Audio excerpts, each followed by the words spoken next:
السلام علیکم ورحمۃ اللہ وبرکاتہ۔ الحمدللہ رب العالمین، صلی اللہ وسلم وبارک علی عبدہ ورسولہ محمد وعلی آلہ وصحبہ اجمعین وعلی من تبعہم بإحسان الی یوم الدین، اما بعد۔ معزز اور مکرم صدر اجلاس، امیر صوبائی جمعیت اہل حدیث کرناٹک و گوا، ناظم اعلیٰ صوبائی جمعیت اہل حدیث کرناٹک و گوا، اسٹیج پر تشریف فرما علماء کرام، شرکاء اجلاس، پردہ نشین خواتین اسلام، آپ نے سنا میرا جو موضوع ہے فتنہ ارتداد، اس کے اسباب اور اس کا حل کیا ہے۔ معزز شرکاء اجلاس، اللہ سبحانہ وتعالیٰ نے دنیا میں ہمیں جتنی نعمتیں دی ہیں، ان نعمتوں میں سب سے بڑی نعمت، سب سے قیمتی نعمت ایمان ہے۔ یہ وہ نعمت ہے، اس سے بڑی کوئی دنیا میں اور نعمت نہیں ہے۔ یہ نعمت اللہ سبحانہ وتعالیٰ کا ایسا کرم ہے کہ جس پر اللہ سبحانہ وتعالیٰ نے یہ کرم کیا ہے، اسے اللہ سبحانہ وتعالیٰ کا شکر گزار ہونا چاہیے اور اس نعمت کی قدردانی کرنا چاہیے کہ نعمت ایمان یہ ایسی نعمت ہے کہ رسول کے چچا اس سے محروم ہو گئے۔ ابو طالب جنہوں نے رسول کی خدمت کی، رسول کا ساتھ دیا، لیکن نعمت ہدایت سے، نعمت ایمان سے محروم رہے۔ نوح علیہ السلام کا بیٹا اس نعمت ایمان اور نعمت ہدایت سے محروم رہا۔ اللہ سبحانہ وتعالیٰ کا شکر ہے کہ اس نے ہمیں نعمت ہدایت اور نعمت ایمان جیسی عظیم دولت عطا کی۔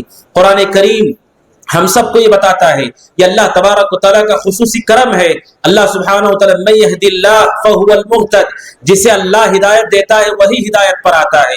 یہ نعمت ہدایت اللہ کی بڑی نعمت ہے، ہر مومن کو اس کی قدر کرنا چاہیے اور فکر کرنا چاہیے کہ جو نعمت ہدایت ہمیں ملی ہے، کہیں ایسا نہ ہو کہ نعمت ہدایت ہم سے چھین لی جائے، کیونکہ ایسا بھی ہوتا ہے کہ نعمت ہدایت ملنے کے بعد بھی انسان اس نعمت سے محروم ہو جاتا ہے۔ جو اس نعمت سے محروم ہوتا ہے اسی کو مرتد کہا جاتا ہے، کہ پہلے وہ ایمان میں، اسلام میں داخل ہو اور پھر بعد میں پیٹ پھیر کر کے اس سے نکل جائے۔ یہ ارتداد بہت بڑا فتنہ، بہت بڑا خسارہ ہے۔ ہر مسلمان کو اللہ سبحانہ وتعالیٰ کا شکر ادا کرنا چاہیے، نعمت توحید اور اسلام پر وہیں پر فکر کرنا چاہیے کہ کیسے بھی اس کی حفاظت کروں، کیونکہ قرآن کہتا ہے کہ نعمت ہدایت آپ کو ملی ہے، لیکن اصل اعتبار اس کا ہوگا جو اس نعمت ہدایت کے ساتھ دنیا سے رخصت ہو۔ وَلَا تَمُوتُنَّ إِلَّا وَأَنْتُمْ مُسْلِمُونَ، قرآن کہتا ہے کہ تمہاری موت اس حال میں ہو کہ تم مسلمان رہو۔ اللہ کے نبی نے فرمایا علیہ الصلوۃ والسلام، انما الاعمال بالخواتیم، اعمال کا دار و مدار خاتمے پر ہے۔ نعمت ہدایت، نعمت ایمان ہمارے پاس ہے، لیکن اس سے بڑی ذمہ داری یہ ہے کہ موت تک ہمارے پاس یہ نعمت باقی رہے، برقرار رہے۔ اور جو آدمی مرتد ہو گیا اس کی زندگی کا سارا عمل برباد ہو جاتا ہے۔ وَمَن يَرْتَدِدْ مِنْكُمْ عَنْ دِينِهِ فَيَمُتْ وَهُوَ كَافِرٌ فَأُولَٰئِكَ حَبِطَتْ أَعْمَالُهُمْ فِي الدُّنْيَا وَالْآخِرَةِ۔ اللہ کہتا ہے جو لوگ ایمان میں آنے کے بعد، اسلام میں آنے کے بعد پھر واپس چلے جاتے ہیں، ان کی زندگی کی ساری نیکیاں تباہ و برباد ہو جاتی ہیں۔ میرے بھائیوں، ہم سب کو اس کی فکر کرنا چاہیے کہ نعمت ہدایت پر ہم کیسے استقامت اختیار کریں، کیونکہ پیارے رسول علیہ الصلوۃ والسلام نے جن باتوں سے امت کو آگاہ کیا ان میں سے یہ بھی ہے کہ قیامت کے قرب جو چیز لوگوں میں پھیل جائے گی وہ یہ بھی ہے کہ قیامت کے قرب ارتداد کا فتنہ پھیل جائے گا، کہ لوگ مسلمان ہوں گے پھر بعد میں اسلام کو چھوڑ کر اس سے باہر چلے جائیں گے۔ پھر رسول نے فرمایا علیہ الصلوۃ والسلام، ایک زمانہ وہ آنے والا ہے، آپ میں کا یصبح الرجل مؤمنا ویمسی کافرا، صبح مسلمان ہوگا، شام ہوتے ہوتے وہ کافر ہو جائے گا، شام میں مسلمان ہوگا، صبح ہوتے ہوتے کافر ہو جائے گا۔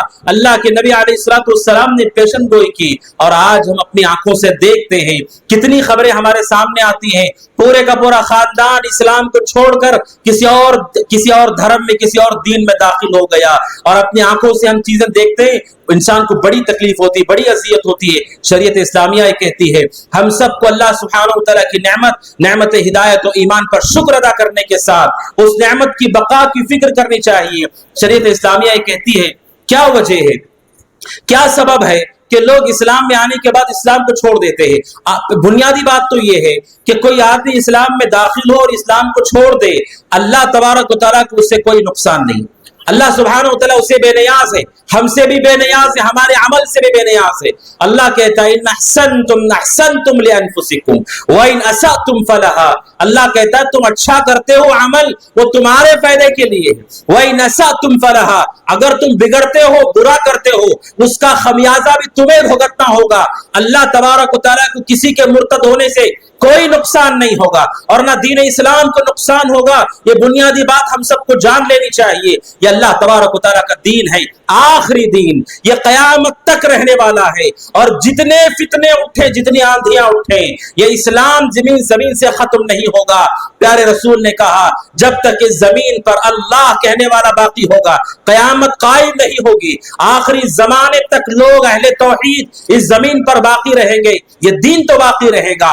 مسئلہ میرا اور آپ کا ہے, نہ اللہ کو نقصان ہے نہ دین کو نقصان ہے. نقصان میرا اور آپ کا ہے اگر ہم نے دین کو اپنے ہاتھ سے چھوڑ دیا. میرے بھائیوں, یہ جو ارتداد کا فتنہ ہے, لوگ دین سے مرتد ہو جاتے ہیں, اس کے کیا اسباب ہے جلدی اور تیزی کے ساتھ میں آپ کو بتاؤں. اس کا سب سے پہلا سبب ہے جس کی وجہ سے لوگ دین سے مرتد ہو جاتے ہیں, دین کو چھوڑ دیتے ہیں, اس کی سب سے پہلی بنیادی وجہ یہ ہے کہ وہ شریعت سے ناواقف ہوتے ہیں. جہالت یہ سب سے بنیادی اور سب سے بڑی وجہ ہے جس کی وجہ سے لوگ دین کو چھوڑ دیتے ہیں. بڑے افسوس کے ساتھ کہنا پڑتا ہے آج شرعی علم, دینی علم ہمارے یہاں اجنبی بن کر رہ گیا. عبادتیں, نماز اور روزہ ہمارے پاس باقی ہیں, جبکہ شریعت یہ کہتی ہے جس طرح نماز روزہ عبادت ہے, علم کا حصول عبادت ہے. جو آدمی اللہ تبارک و تعالیٰ کا دین سیکھتا ہے وہ عبادت اور بندگی کر رہا ہے, وہ عبادت کر رہا ہے. اللہ سبحانہ و تعالیٰ اس پر اسے اجر و ثواب عطا کرتا ہے. یہ جہالت اور لا علمی دین سے یہ ارتداد کی بنیادی وجہ ہے, بنیادی سبب ہے. آپ دیکھیں جن اخبارات میں آپ پڑھتے ہیں کہ مسلمان دوسرے دھرم میں چلے گئے, دوسرے دین میں چلے گئے, آپ دیکھیں گے ان میں سے اکثر بڑی تعداد ایسی ہوتی ہے جنہیں دین کا بنیادی علم بھی نہیں ہوتا ہے, دین کا بنیادی علم بھی انہیں نہیں ہوتا ہے. یہ پہلی بنیادی وجہ ہے. شریعت کہتی جہالت انسان کی سب سے بڑی دشمن ہے, اور ابلیس کا سب سے بڑا حربہ یہ ہوتا ہے وہ لوگوں کو دین سے روکتا ہے, حق سے روکتا ہے. سب سے بڑا حربہ ابلیس کا یہی ہے کہ لوگ نہ دین سن سکے نہ دین کو سمجھ سکے, کیونکہ جہالت اگر ہے, جہالت انسان سے کئی گناہ کروا سکتی ہے اور کئی قسم کے گناہ کروا سکتی ہے. اب جانتے ہیں اس امت کی جو انسانیت ہے, انسانیت میں شرک کیسے داخل ہوا.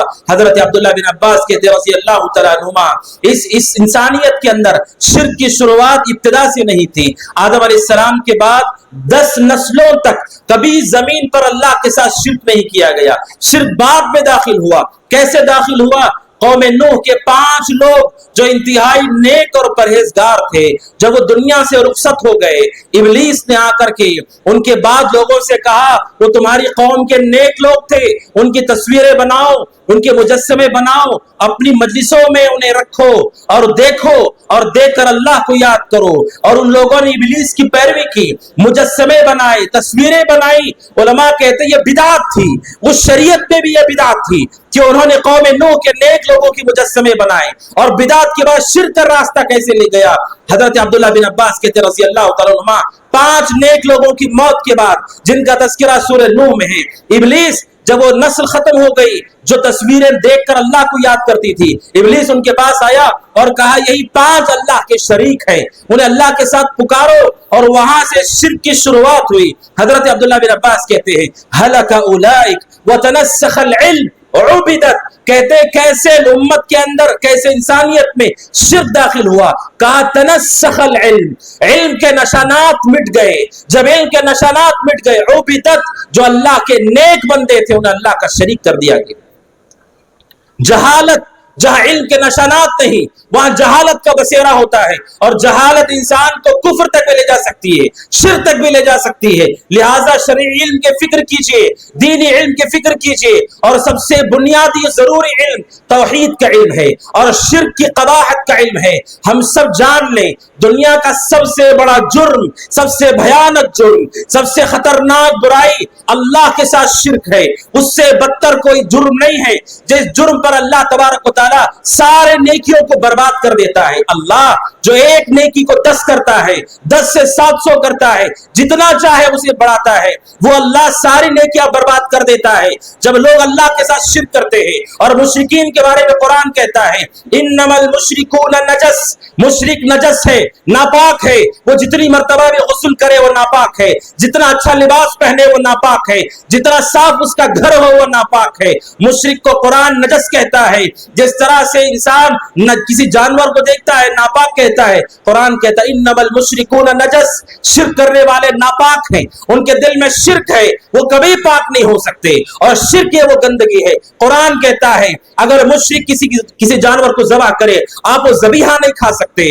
قرآن کہتا ہے کہ آپ کسی مشرکہ سے نکاح نہیں کر سکتے. آپ سوچو شرک کتنا برا جرم ہے، کیسا گناہ ہے وہ، کہ کسی گناہ پر ایسی وعید نہیں ہے. نیکیاں برباد ہیں، اور دنیاوی زندگی میں اللہ انہیں ناپاک کہتا ہے. نہ آپ نکاح کر سکتے ہیں، نہ ان کا ذبیحہ کھا سکتے ہیں. قرآن مجید کہتا ہے کہ یہ مشرکین اللہ سبحانہ و تعالیٰ کے دشمن ہوتے ہیں. اس شرک کی قباحت کو پہچانیے میرے بھائیوں. آج کے اس پرفتن دور میں سب سے بڑی ذمہ داری ہماری یہ ہے توحید کی غیرت دل کے اندر پیدا کریں اور شرک کی قباحت کو معلوم کریں. شرک سے بڑا کوئی جرم نہیں ہے، اور اس زمین پر اس سے بڑا جرم ہو نہیں سکتا.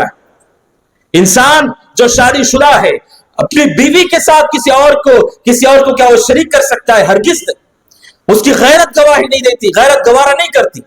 جب انسان جو کسی عورت کو عقد میں لا کر کچھ خرچ کر کے یہ برداشت نہیں کرتا ہے کہ کوئی اور اس میں شریک ہو، وہ اللہ جو ساری نعمتیں دیتا ہے، ہر نعمت اسی کی دی ہوئی ہے، اور موت بھی وہی دے گا، دوبارہ اٹھائے گا بھی وہی. اس کی ساری نعمتیں پا کر کیسے کوئی آدمی غیر اللہ کو پکارتا ہے، اس کی عبادت کرتا ہے؟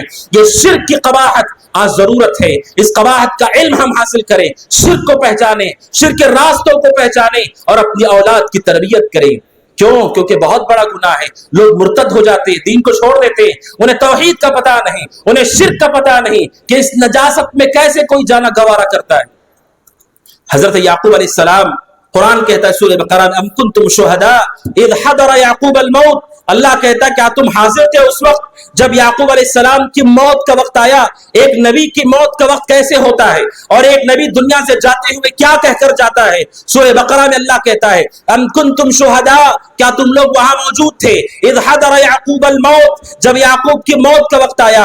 اذ قال لبنی، جب یعقوب نے اپنی اولاد سے کہا ما تعبدون من بعدی، میرے بعد کس کی عبادت کرو گے؟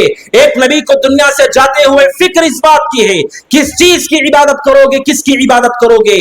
اور ان کی اولاد نے کہا نعبد الہک و الہ آبائک ابراہیم و اسماعیل و اسحاق الہ واحدا. اولاد نے کہا اپنے والد یعقوب سے کہ ہم آپ کے معبود، آپ کے رب ابراہیم اور اسماعیل اور اسحاق کے رب اللہ سبحانہ و تعالیٰ کی عبادت کریں گے. اور کہا وَنَحْنُ لَهُ مُسْلِمُونَ، اور ہم اس کے اطاعت گزار بھی رہیں گے، یعنی توحید کے ساتھ عمل صالح بھی کریں گے. ایک نبی ہے جو دنیا سے رخصت ہوتے ہوئے بھی اپنی اولاد کو شرک سے ڈرا رہا ہے، اور پیارے رسول نے اپنی امت کو کس سے آگاہ کیا؟ مدینہ منورہ میں، مدینہ نبویہ میں آپ کی دعوت ہوئی 10 سال، اور اختتام پر جب آپ دنیا سے رخصت ہو رہے ہیں آپ نے کیا کہا؟ آپ نے کہا لعنت اللہ علی الیہود والنصارى اتخذوا قبور انبیاء مساجد. آپ نے کہا لعنت و یہود و نصارہ پر، انہوں نے اپنے نبیوں کی قبروں کو سجدہ گاہ بنا لیا. دنیا سے جاتے ہوئے رسول امت کو آگاہ کر رہے ہیں اس شرک کی قباحت کے بارے میں. یہ سب سے بڑا علم ہے، سب سے ضروری علم ہے، اس کا نظم کرو، آپ بھی سیکھو، اولاد کو بھی سکھاؤ، عورتوں کو بھی سکھاؤ. دنیا میں ایک انسان دوسرے انسان پر سب سے بڑا احسان یہ کر سکتا ہے کہ اسے توحید کا راستہ بتائے. جب آپ کسی جو راہ سے گزر رہا ہے اس کی آپ رہنمائی کر دیں آپ کو اجر ملتا ہے. راستے سے تکلیف دی چیز ہٹا دیں آپ کو اس پر اجر ملتا ہے. جو آدمی اللہ کا راستہ بتائے، وہ آدمی جو شرک کی گندگی دور کرے راستے سے، اس سے بڑا احسان کیا ہو سکتا ہے؟ سب سے بڑا رحم ماں باپ کا اپنی اولاد پر یہ ہے، وہ توحید انہیں سکھائے، شرک کی قباحت انہیں سکھائے کہ بہت بڑا جرم، بہت بڑا گناہ ہے.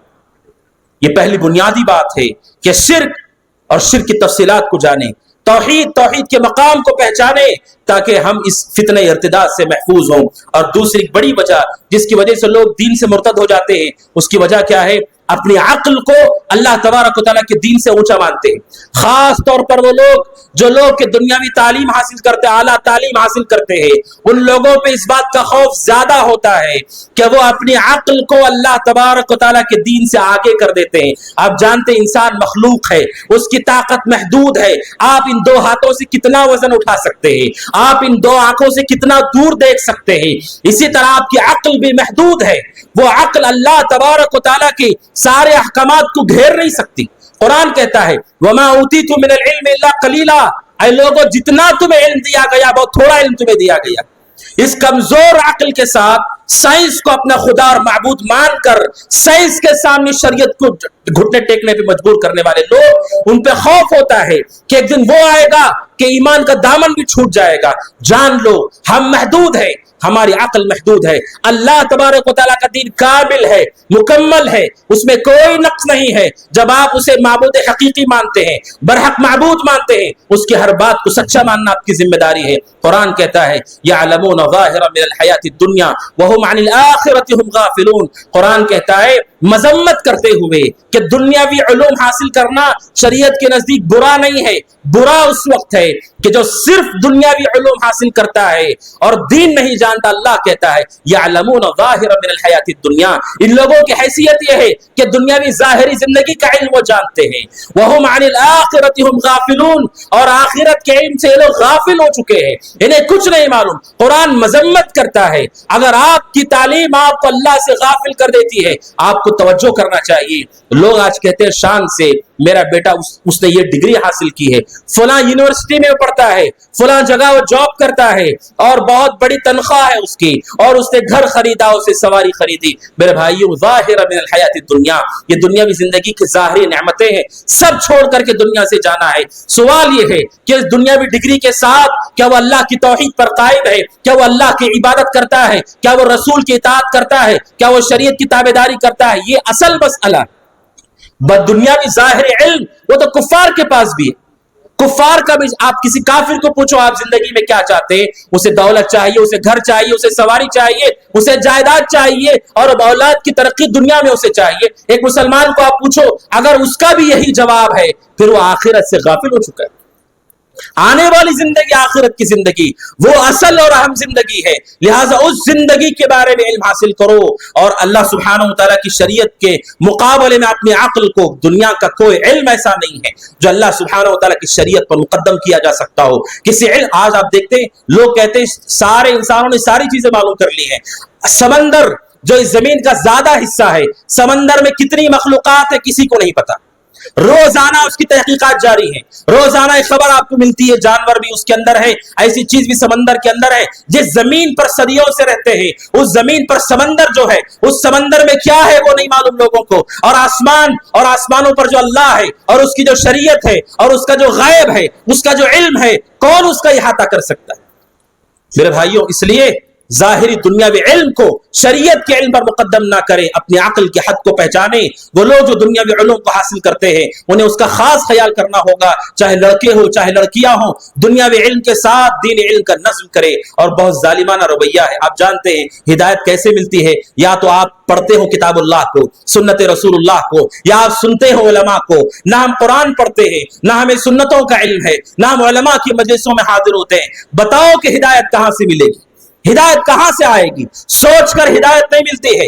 اگر آپ سے میں کہوں آپ سوچ کر بتاؤ کہ فلاں ملک کے اندر کتنے شہر ہیں، آپ سوچ کر نہیں بتا سکتے. آپ کو تلاش کر کے سیکھنا ہوگا. یہ ہدایت کو تلاش کیا جاتا ہے، اسے سیکھا جاتا ہے. قرآن کہتا ہے والذین جاہدوا فینا لنہدینہم سبلنا، وہ لوگ جو ہمارے راستے میں کوشش کرتے ہیں، محنت کرتے اور تھکتے ہیں، ہم انہیں سیدھے راستے کی رہنمائی کرتے ہیں. میرے بھائیوں، دین علم کے لیے منظم طریقے سے کوشش کرو، اپنی ذات کے لیے بھی، اولاد کے لیے بھی. بہت سارے لوگ ایسے اولاد کے لیے کوشش کر رہے ہیں، اپنی ذات کو بھول گئے. سب سے پہلے قوا انفسکم، اپنے آپ کو جہنم سے بچائیے، اپنے آپ کو، پھر اپنے گھر والوں کو. ہر ایک کی ضرورت علم ہے. بلکہ امام احمد بن حنبل نے کہا لوگوں کو علم کی ضرورت کھانے پینے سے زیادہ ہے. اگر کھانا پینا نہ ملے، زیادہ سے زیادہ کیا ہوگا؟ بھوک سے انسان مر جائے گا. کیا انسان بھوک سے مر گیا تو جہنم میں جائے گا؟ لیکن اگر جہالت کے ساتھ کفر پر شرک پر مرے پھر نجات کیسے ہوگی اس کی؟ تو میرے بھائی دوسری وجہ. اور تیسری وجہ ہے ارتداد کی، جو بہت بڑی وجہ ہے ارتداد کی، وہ یہ ہے کہ آج جو اختلاط ہے، بے پردگی ہے، بے حیائی ہے، شہوات کا جو راستہ ہے، خواہشات نفس کا جو راستہ ہے، بہت خطرناک راستہ ہے. اللہ تبارک و تعالیٰ نے مرد کے اندر فطری طور پر عورت کی طرف میلان رکھا ہے، عورت کے اندر مرد کی طرف میلان رکھا ہے. شریعت اسلامیہ فطری تعلیمات ہے اس کی. شریعت یہ نہیں کہتی اپنے خواہشات کو کچل دو، جس طرح دوسرے مذہبوں میں ہے کہ علم والے ان کے دین پر عمل کرنے والے شادیاں نہیں کرتے، نکاح نہیں کرتے. شریعت کی تعلیمات ایسی نہیں ہے. جو آپ کی فطرت میں اللہ نے رکھا ہے اسے جائز طریقے سے پورا کرو، نکاح کرو، اور نکاح سے اپنی جسمانی ضرورت کو پورا کرو اور اسے تسلی دو، کیونکہ شہوات کا راستہ خطرناک راستہ ہوتا ہے. جو اختلاط ہے اسکولوں کے اندر، کالجز کے اندر، اور وہ عورتیں جو اپنے گھر سے بغیر ضرورت کے نوکریوں کے لیے جاتی ہیں، وہاں اختلاط ہے. وہاں پر مرد چاہے وہ مسلمان ہو چاہے وہ غیر مسلم ہو، اس کے ساتھ جو روابط ہیں، تعلقات ہیں، بسا اوقات انسان کو کفر تک لے جاتی. کتنے واقعات ہیں. مسلمان عورت گھر سے نکلتی ہے، لڑکی پڑھنے کے لیے نکلتی ہے، اور اسی کالج میں پڑھنے والے کسی لڑکے سے اس کا رشتہ ہو جاتا ہے، تعلق ہو جاتا ہے. اب اسے اس کے ساتھ رہنے کے لیے اس کا دین بھی چھوڑنا پڑتا ہے، وہ دین کو بھی چھوڑ دیتی ہے. آپ سوچئے کتنا بڑا خسارہ ہے یہ کہ انسان شہوتوں کے راستے سے بھی کفر تک چلا جاتا ہے. خواہشات اگر قابو نہ ہو. ابن قیم رحمۃ اللہ علیہ نے الداء والدواء کے اندر ایک واقعہ نقل کیا. 10 واقعات آپ دیکھتے ہیں، ان کے حوالے سے واقعہ میں نقل کر رہا ہوں. ابن قیم رحمۃ اللہ علیہ کہتے ہیں ایک آدمی جو اذان دیتا تھا، مؤذن تھا، اور اس زمانے میں لوگ اونچی جگہ پہ چڑھ کے اذان دیتے تھے. مؤذن اذان دینے کے لیے اوپر چڑھا، اس نے دیکھا ایک خوبصورت عورت جا رہی ہے. اس کا دل عورت کی طرف مائل ہو گیا اور وہ اس عورت کے پیچھے پیچھے چلا گیا. اس عورت سے اس نے کہا کہ میں تم سے نکاح کرنا چاہتا ہوں. اس عورت نے کہا کہ میں نصرانی ہوں، میں عیسائی ہوں. اس وقت تک تم میرے قریب نہیں آ سکتے جب تک کہ تم اسلام کو نہ چھوڑ دو، اور جب تک تم اسلام کو نہیں چھوڑو گے تم میرے قریب نہیں آ سکتے، نکاح نہیں کر سکتے. ابن قیم رحمۃ اللہ علیہ کہتے ہیں اس مؤذن نے جو اللہ کی طرف بلاتا ہے، ومن احسن قولا ممن دعا الی اللہ، اس سے اچھا انسان کون ہے جو لوگوں کو اللہ کی طرف بلاتا ہے، 5 وقت لوگوں کو اللہ کی طرف بلانے والا. اس عورت کی خواہش میں اس نے دین اسلام کو ٹھوکر ماری اور عیسائیت کو قبول کیا. ابن قیم رحمۃ اللہ علیہ کہتے ہیں نکاح سے پہلے، اس سے تعلق قائم ہونے سے پہلے، وہ مؤذن کسی کام سے چھت کے اوپر چڑھا، پیر پھسلا، نیچے گر کے مر گئے. پیر پھسلا، نیچے گر کے مر گیا. خسر الدنیا والآخرہ ذالک هو الخسران المبین. دنیا بھی تباہ ہو گئی، آخرت بھی تباہ ہو گئی. اس سے بڑا گھاٹا اٹھانے والا دنیا میں کون؟ عورت بھی نہیں ملی، دین بھی چلا گیا ہاتھ سے. شہوات کا باب خطرناک ہے. اس راستے سے شیطان انسان کو بہکاتا ہے، جتنا طاقتور عبادت گزار کیوں نہ ہو. شہوتیں انسان کے دل کے اندر ہیں، اس کی خواہشات اس کی فطرت میں موجود ہیں. اسے صحیح راستے سے پورا کرو. پردے کی پابندی، حیا کی پابندی کرو، اور عورت کی تربیت حیا پر ہو، پردے پر ہو. اور مرد کو چاہیے وہ اپنی نگاہوں کی حفاظت کرے، بے حیائی کے راستے سے بچے، کیونکہ عشق اور عاشقی کا یہ فتنہ انسان کے ایمان کو بھی لوٹ لیتا ہے. کتنے ویڈیوز آپ نے دیکھے ہوں گے، کتنے اخبارات میں آپ نے پڑھا ہوگا کہ ماں باپ اس لڑکی کے سامنے ہاتھ جوڑتے ہیں، گڑ گڑاتے ہیں اس کے سامنے، لیکن اس کی بات سننے کے لیے وہ تیار نہیں. کیوں؟ کیونکہ اس کی عقل پر عشق کا بھوت سوار ہے، عشق کا بھوت سوار ہے، اور شیطان نے اس کے لیے مزین کر دیا اس راستے کو. اس سے شریعت کہتی ہے کہ یہ جو شہوت اور خواہشوں کا راستہ ہے، اس راستے پر مومن کو چاہیے وہ چوکن نہ رہے، صبر کرنے والا ہو، اور صحیح طریقے سے اپنی خواہشات کو پورا کرنے والا ہو. یہ ایک بڑی وجہ ہے جس کی وجہ سے لوگ اپنے دین کو بھی چھوڑنے کے لیے تیار ہو جاتے ہیں. اور ایک بہت بڑی وجہ کیا ہے جس کی وجہ سے لوگ اپنے دین کو چھوڑ دیتے ہیں، ارتداد کا شکار ہو جاتے ہیں؟ کہا ایک اہل علم نے اس کی بڑی وجہ یہ ہے آزمائشوں پہ ثبات قدمی نہیں ہوتی ہے. آزمائشوں پہ ثبات قدمی نہیں ہوتی ہے. ہمارا ایمان ہے وَتُؤْمِنَ بِالْقَدَرِ خَيْرِهِ وَشَرِّهِ. ہر آدمی دنیا میں جتنے انسان پیدا ہوئے، ہر ایک انسان کی زندگی میں خیر بھی ہوتا ہے، شر بھی ہوتا ہے. یعنی خوشحالی کے دن بھی ہوتے ہیں، آزمائشوں کے دن بھی ہوتے ہیں. حلوہ و مرہ ہمارا ایمان ہے، ہم تقدیر پر ایمان رکھتے ہیں، میٹھی تقدیر پر بھی، کڑوی تقدیر پر بھی. آزمائشوں کے موقع پر، امتحان کے موقع پر اگر مصیبتیں آنے لگے، پریشانی آنے لگے، لوگ اپنے ایمان کو چھوڑ دیں، یہ بہت بڑا خسارہ ہے. شریعت کہتی ہے آزمائشوں میں ثبات قدمی اختیار کرو، مضبوطی سے ڈٹے رہو. کتنے خاندان ایسے ہیں جن خاندان والوں کو پریشانی تھی کسی سے، ظلم سے بچنا تھا، اپنا حق لینا تھا، لیکن حق لینے کا راستہ ان کے پاس نہیں مل رہا تھا، میسر نہیں تھا۔ انہوں نے سوچا اسلام کو ہی چھوڑ کے کسی اور دھرم میں چلے گئے تو شاید خوش ہو کر کے ہمیں انصاف مل جائے گا، اپنا دین چھوڑ کے دوسرے دھرم میں چلے گئے۔ آزمائش کے وقت صبر کیجیے۔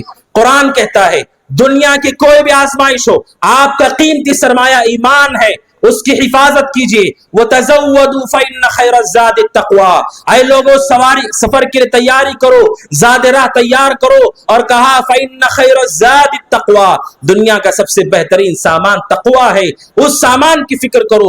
آزمائشوں کے موقع پہ ثبات قدمی۔ قرآن کہتا ہے وَمِنَ النَّاسِ مَن يَعْبُدُ اللَّهَ عَلَىٰ حَرْفٍ، بعض لوگ ایسے ہوتے ہیں جو کنارے پر رہ کر اللہ کی عبادت کرتے ہیں۔ کیا مطلب ہے؟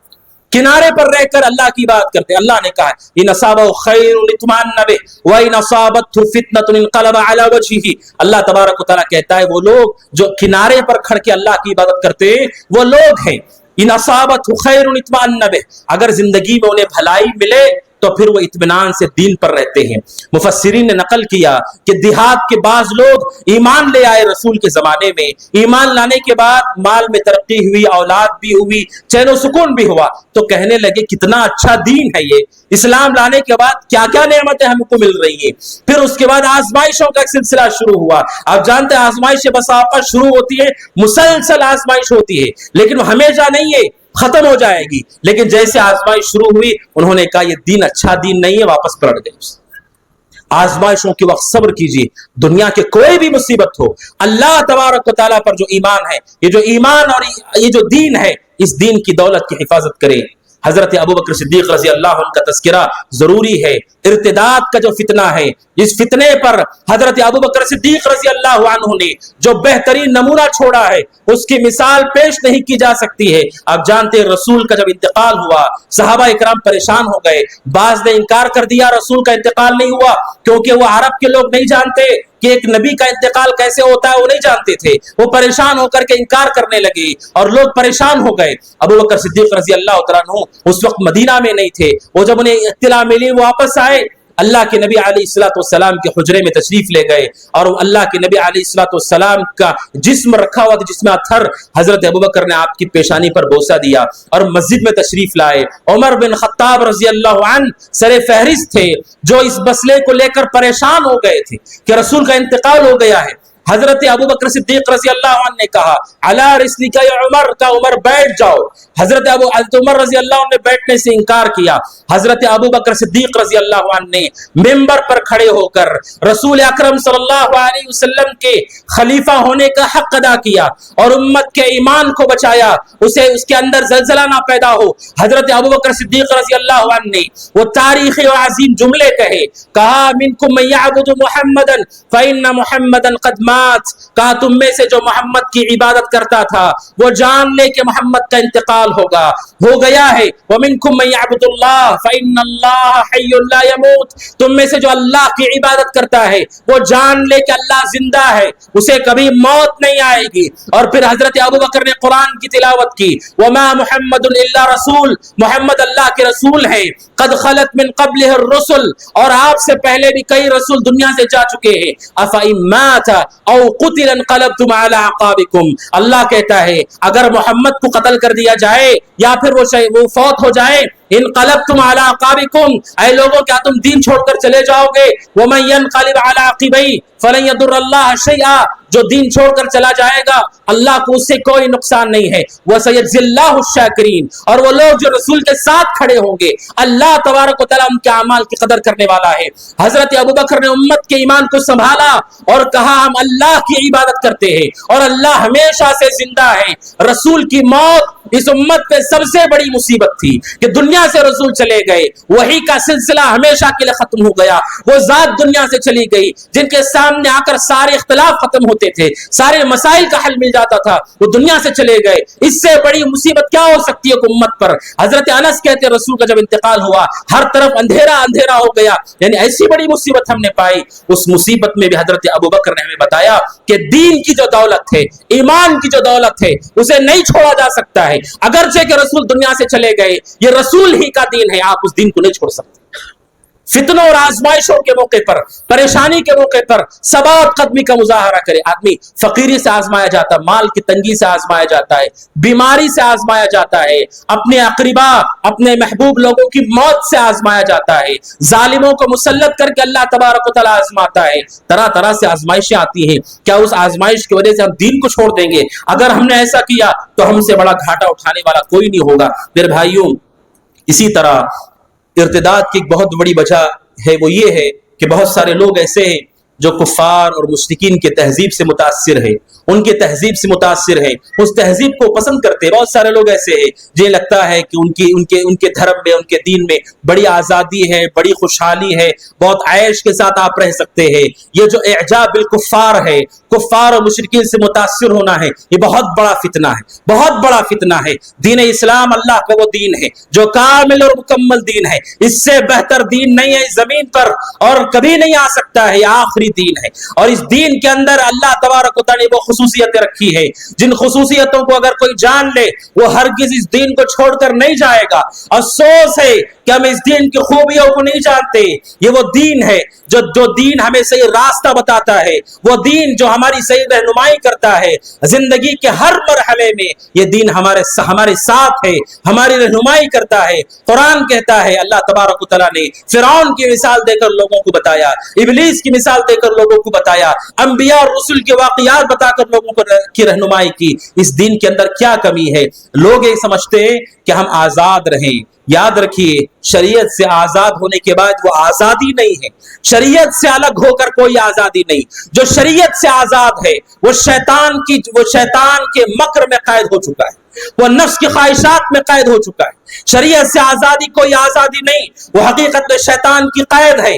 لہذا مشرکین اور کفار کی تہذیب سے متاثر ہونا، اپنے آپ کو ہمارے پاس وہ علم ہو کہ جس علم کے ذریعے سے ہم پہچانیں کہ جس دین پر وہ عمل کر رہے ہیں اس کی کوئی بنیادیں نہیں ہیں، اس کی کوئی اساس نہیں، اس کی کوئی تعلیمات نہیں. اس دین کو آپ دیکھیے، دنیا کے کسی بھی کونے میں ہو، کسی بھی کونے میں اہل توحید اور اہل ایمان کو دیکھیں، ہمارا عقیدہ ایک ہے، ہمارا طریقہ ایک ہے، ہماری نماز ایک ہے، ہمارا روزہ ایک ہے جو کتاب و سنت پر قائم و دائم ہے. ایسا دین جس دین نے سارے لوگوں کو ایمان کی بنیاد پر جوڑ کر رکھا ہے، جس کا طریقہ واضح ہے، منہج واضح ہے، اس دین کو چھوڑ کر لوگ متاثر ہوں دوسرے دین سے، دوسری تہذیبوں سے. اسی لیے اہل علم یہ کہتے ہیں کفار مشرکین ان کی جو تہذیب سے متاثر ہونے والے لوگ ہیں انہیں جان لینا چاہیے کہ وہ لوگ جو مشرکین سے، کفار سے، ان کی تہذیب سے متاثر ہوتے ہیں، یہ تاثر دھیرے دھیرے ان کے ایمان پر قدح کرتا ہے. قدح کرتے کرتے وہ حالات بھی آتے ہیں کہ انسان دین کو ناپسند کرنے لگتا ہے، اور جو آدمی دین کو ناپسند کرتا ہے ایمان اس کے دل سے ختم ہو جاتا ہے. ایمان اس کے دل سے ختم ہو جاتا ہے. کتنے ایسے لوگ ہیں مسلمان کو گالیاں دیتے ہیں، کفار کی تعریف کرتے ہیں. مسلمانوں کے اخلاق نہیں ہے، ہو سکتا ہے چند لوگوں کے اخلاق میں کوئی خرابی ہو، لیکن کہتے ہیں مسلمانوں کے اخلاق اچھے نہیں، کافروں کے اخلاق اچھے ہیں. وہ لوگ جو دوسرے ملکوں کو جاتے ہیں، سفر کر کے لوٹنے کے بعد کیا کہتے ہیں؟ دیکھو ان کی تہذیب کیسی شاندار ہے. آپ کو پتا ہے ان کی تہذیب کیسی ہے؟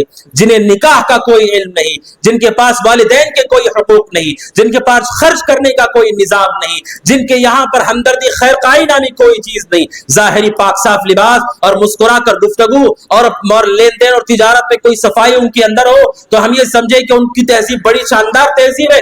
ایسی تہذیب ہے جس تہذیب کے بارے میں بولنا بھی نامناسب ہے. ایسی گندی اور بےہودہ تہذیب ہے جس تہذیب کو اگر کوئی جان لے وہ ہرگز اسے پسند نہیں کرے گا. میرے بھائیوں، افسوس کی بات ہے، فلمیں دیکھنے والے، ڈرامے دیکھنے والے، فلمیں بھی دیکھ رہے ہیں، ڈرامے بھی دیکھ رہے ہیں، وہ الگ نافرمانی ہے. دیکھتے دیکھتے ایسے لوگ بھی ہیں جو وہ جو کفار مشرکین کے مذہب پر بنی ہوئی چیزیں ہیں، جس میں ان کے مذہب کو بتایا جاتا ہے، کفر اور شرک کی تفصیلات بتائی جاتی ہے، اچھے انداز میں بتائی جاتی ہیں، لوگ اسے بھی دیکھتے ہیں. اسے بھی لوگ دیکھتے ہیں کیسے توحید پرست کا ایمان گوارا کرتا ہے کہ آپ ایسی چیزوں کو دیکھیں جو کفر پر مشتمل ہیں اور کفر کو حق بنا کر پیش کیا جا رہا ہے. کیسے دل انسان کا راضی ہوتا؟ افسوس کی بات ہے. لہذا ہم سب کو چاہیے ہم اپنے آپ کو اس فطرے سے بچائیں. اور اسی طرح میرے بھائیوں، ایک بہت بڑی وجہ ارتداد کی ہے. وہ وجہ یہ بھی ہے کہ نبی اکرم صلی اللہ علیہ وسلم نے پیشن گوئی کی. نبی اکرم صلی اللہ علیہ وسلم نے پیشن گوئی کی. آپ نے کہا قیامت کے قرب قیامت کے قرب علم اٹھا لیا جائے گا اور جہالت عام ہو جائے گی، اور جب جہالت عام ہوگی طرح طرح کے فتنے جنم لیں گے۔ شریعت اسلامیہ کہتی ہے نجات کا راستہ کیا ہے، ہر طرح کے فتنے سے نجات کا راستہ کیا ہے، اللہ کے دین کو لازم پکڑنا، علم کو لازم پکڑنا، علماء کو لازم پکڑنا، یہ نجات کا ذریعہ اور سبب ہے۔ اگر ہم نے علم کو لازم پکڑا، علماء کو لازم پکڑا، شریعت کو لازم پکڑا، اللہ تبارک و تعالیٰ چاہے فتنہ ارتداد ہو یا دیگر فتنے، اللہ تبارک و تعالیٰ ہمیں محفوظ رکھے گا۔ بخاری کی ایک حدیث سے اپنی بات کو میں ختم کرتا ہوں۔ بخاری کی مشہور حدیث آپ سب نے سنی ہے، ایک شخص جو ہم سے پہلے زمانوں میں اللہ کے نبی نے بیان فرمایا علیہ الصلوۃ والسلام، اس نے 99 قتل کیے، 99 قتل کیے اس نے، اور پھر اس نے کہا میں توبہ کرتا ہوں۔ لوگوں سے پوچھا کہ اس زمین میں سب سے بڑا عالم کون ہے، فدل علی الراہب، کسی نے اسے راہب کا پتہ بتایا۔ راہب کون ہے؟ جو عبادت تو کرتا ہوگا لیکن اس کے پاس علم نہیں ہے۔ راہب کے پاس گیا اور کہا میں نے 99 قتل کی، کیا میری توبہ ہے؟ راہب نے کہا تمہاری کون سی توبہ ہے، تمہاری کوئی توبہ نہیں۔ تو اس نے اس کو بھی قتل کر دیا، قتل کر کے 100 پورے کر لی، 100 پورے کر لیے۔ پھر دوبارہ سے پوچھا اس نے لوگوں سے کہ سب سے بڑا عالم کون ہے، فدل علی عالم، تو لوگوں نے بتایا کہ فلاں عالم ہے، ان کے پاس جاؤ اور جا کر پوچھو ان سے۔ وہ آتا ہے اس عالم دین کے پاس اور آ کر کہتا ہے میں نے 100 قتل کیے ہیں اور میں توبہ کرنا چاہتا ہوں، کیا میری توبہ ہے؟ تو انہوں نے کہا توبہ اور تمہارے درمیان کون آ سکتا ہے، کون آ سکتا ہے تمہارے اور توبہ کے درمیان؟ سب سے پہلے واضح کیا تمہاری توبہ ہے، اور پھر کہا اور تم یہ کرو کہ اس زمین کو چھوڑ دو، اس زمین کو چھوڑ دو اور فلاں بستی میں چلے جاؤ، فإن بها أناسا صالحین، کہا فلاں بستی میں جاؤ، وہاں نیک لوگ رہتے ہیں، ان کے ساتھ رہو، اور کہا دوبارہ پلٹ کر اپنی بستی میں نہیں آنا۔ توبہ کے بارے میں بتایا اور کیسے توبہ پر تم مضبوط رہ سکتے ہو یہ بھی بتایا کہ واپس لوٹ کر کے نہیں آنا۔ پیر رسول فرماتے ہیں جیسے وہاں سے وہ نکلا تھوڑی دور پر گیا، اس کی موت کا وقت آ گیا، اس کی موت کا وقت آ گیا، اور اس کے موت کے وقت ملائکۃ الرحمت و ملائکۃ العذاب دونوں فرشتوں کا نزول ہوا، عذاب کے فرشتے اور رحمت کے فرشتے، اور دونوں میں آپس میں بحث ہوئی، اور اللہ تبارک و تعالیٰ نے فیصلہ کیا زمین کو ناپو، کس زمین کی طرف وہ زیادہ قریب ہے، نہ زمین کو ناپا جائے۔ اللہ تبارک و تعالیٰ نے وہ زمین جو اہل ایمان کی طرف کی بستی تھی، اللہ نے اس زمین کو کہا لمبی ہو جا، وہ لمبی ہو گئی۔ جب ناپا گیا تو پتا چلا کہ اس طرف وہ مائل ہے، اور پھر اللہ تبارک و تعالیٰ کی، اللہ سبحانہ و تعالیٰ کے اس فیصلے سے اس آدمی کے لیے رحمت کا فیصلہ ہوا، اور رحمت کے فرشتے اس کی روح کو لے کر گئے۔ میرے بھائیو غور کرنے والی بات ہے، جس نے اتنے بڑے بڑے گناہ کیے، اتنا بڑا جرم کیا، اس سے کس چیز نے بچایا، کس چیز نے اسے نجات دلائی؟ وہ علم ہے، وہ علماء ہیں۔ اس کی آخری ملاقات ایک عالم سے تھی، آخری ملاقات اس کے ایک عالم سے تھی، اور اس نے جو پوچھا وہ شرعی علم کے بارے میں پوچھا۔ یہ علم اور یہ علماء ہمارے لیے پناہ گاہ ہے اور ہمارے لیے قلعہ ہے، جس کے ذریعے سے ہم اپنے ایمان کی، اپنے عقیدے کی اور ہر طرح کے فتنوں سے ہم اپنی حفاظت کر سکتے ہیں۔ آخری ملاقات عالم سے ہوئی اور اس کے دل میں جو شوق تھا، اللہ تبارک و تعالی نے رحمت کا فیصلہ اس کے ساتھ کیا۔ لہذا علم سے جڑیے، علماء سے جڑیے اور دینی علم سے اپنے تعلق کو مضبوط کیجیے۔ میرے بھائیوں چند باتیں تھی اس ملاقات میں آپ کے سامنے رکھی۔ فتنہ ارتداد، اللہ تبارک و تعالی سے پناہ مانگنا چاہیے۔ ربنا لا تزغ قلوبنا بعد إذ هديتنا وهب لنا من لدنك رحمة۔ اللہ تبارک و تعالی سے دعا کرے اللہ تبارک و تعالی ہدایت کے بعد ہمارے دلوں کو ٹیڑھے پن سے محفوظ رکھے، گمراہی سے محفوظ رکھے۔ اللہ تبارک و تعالی شرک سے، کفر سے، نفاق سے، شقاق سے، مفاسد اخلاق سے ہم سب کو محفوظ رکھے۔ جب تک دنیا میں رکھے ایمان پر رکھے، اپنے صالح پر رکھے، اپنے پاس بلائے، اس حال میں بلائے کہ اللہ تبارک و تعالی ہم سے راضی ہو، ہم اللہ سبحانہ و تعالی سے راضی ہو۔ هذا وصلی اللہ وسلم علی محمد وعلی آلہ وصحبہ اجمعین۔ السلام علیکم ورحمۃ اللہ وبرکاتہ۔